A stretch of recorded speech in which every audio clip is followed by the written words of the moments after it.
Sometimes the most incredible stories are the ones that were never meant to be told. They just sit for decades in some classified archive, waiting. Well, today we're going to crack open one of those files to understand a line on a map that has shaped the destiny of literally millions of people.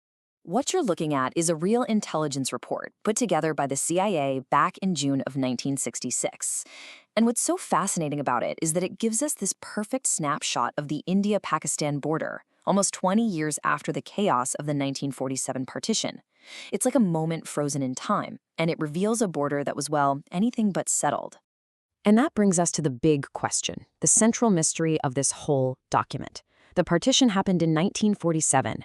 This report is from 1966, so why, after 19 years, was the job of actually drawing the border still not done? The answer, as we're about to see, is a real tangled web of history, geography, and of course, politics. Okay, let's dive into this. That tangled web really begins at the very beginning, with the deeply flawed line that was just slapped together in a hurry back in 1947. So the whole thing was based on something called the Radcliffe Award. A British lawyer, who had never even set foot in India, was given just a few weeks to draw a line through villages, rivers, and farms, splitting millions of Muslims, Hindus, and Sikhs. The report itself calls it the hectic summer of 1947, and you can just feel how the haste of that decision created problems that would echo for generations. Now, to really get to the heart of the problem, the CIA report makes this super important distinction. It's the difference between a delimited and a demarcated boundary. See, a delimited boundary is just the line on the map, the idea that's agreed to in a treaty.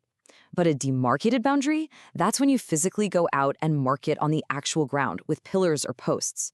The thing is, you can have one without the other, and that's where all the trouble really started. So just how much of the border was still just a line on a map? Well, in 1966, the CIA figured it was about 956 miles that were still physically unmarked. That's like the entire length of California existing as a ghost border, 19 years after it was supposed to have been created. And the scale of this whole undertaking was just immense. The total border stretched for nearly 4,000 miles, and it crossed every kind of terrain you can possibly imagine, from these desolate salt flats in the west to the dense, river-filled jungles of the east. I mean, just looking at this map, you start to get a sense that this was never, ever going to be simple. And that brings us right to the second huge problem the report brings up. It wasn't just about political disagreements. In a lot of places, the land itself was basically fighting back against the very idea of having a fixed border drawn on it. Just take the East Pakistan border in what's now Bangladesh. A huge chunk of it runs right through the Ganges Delta. The report describes how the rivers and streams there frequently shift their courses, and massive floods every year completely change the landscape. So how in the world are you supposed to demarcate a border when the river that is the border decides to move every single year? The challenges were totally different in other areas, but no less difficult. In hilly spots, like the Chittagong Hills, the report mentions the, and I'm quoting here, combination of rough terrain, tangled vegetation, and lack of roads hampers the work of border survey teams. They literally couldn't even get through the jungle to plant the boundary markers. And then you've got the complete opposite extreme over in the west, the Rann of Kutch.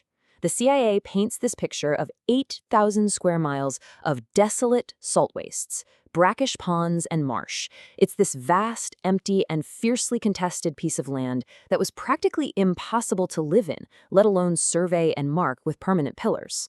So, okay, we've got a rushed process, and we've got impossible geography. But then the report uncovers another layer to this whole mess that is, well, it's almost unbelievable. It's a human puzzle with thousands of people trapped on the wrong side of the line. The report calls this, and these are its own words, the most serious problem on the eastern border, the issue of nearly 200 tiny enclaves. We're talking about little pockets of one country's territory completely surrounded by the other. It's honestly one of the weirdest geopolitical situations in modern history. And here's the wild part. These weren't created by the 1947 partition. The CIA report explains that they were territorial anachronisms that date from 1611. Apparently, local Maharajas would wager or trade little bits of land. The 1947 partition line just froze these ancient, bizarre land-swapping deals into a massive international crisis. So get this. Inside East Pakistan, there were 123 little pockets of India, and inside India, there were 74 pockets of Pakistan. Just try to imagine being an Indian citizen living in a village that's a 1 square mile island, completely surrounded by a foreign country, with no legal way to even get to your own homeland. It was a complete administrative nightmare. And the problems just kept piling up. The report also goes into how this porous, undefined border led to constant tension. Smuggling was out of control, especially for rice. There was a lot of migration happening across the border, which created all sorts of political friction. And the instability among the hill tribes who lived on both sides of the line was a huge, persistent security concern. So after documenting all of this, the flawed history, the hostile geography, the bizarre human puzzles, what was the CIA's final verdict in 1966? What was the bottom line? Well, here it is, laid out right in the report's own table. By May 1966, almost a quarter of the entire border was still undemarcated. You can see how it breaks down, over 600 miles in the east and over 300 in the west. The numbers don't lie. 19 years later, the job was nowhere near finished. But the final conclusion of the report, the real bombshell, reveals that the biggest obstacle wasn't the rivers or the jungles or the historical enclaves, it was politics. The CIA says it plainly.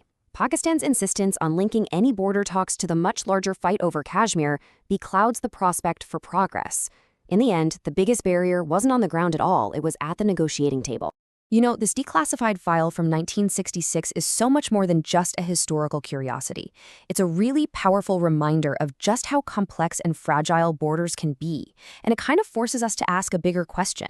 If a line drawn on a map, the very thing that defines a country, can be so ambiguous and contested for so long, what is it that truly holds a nation together?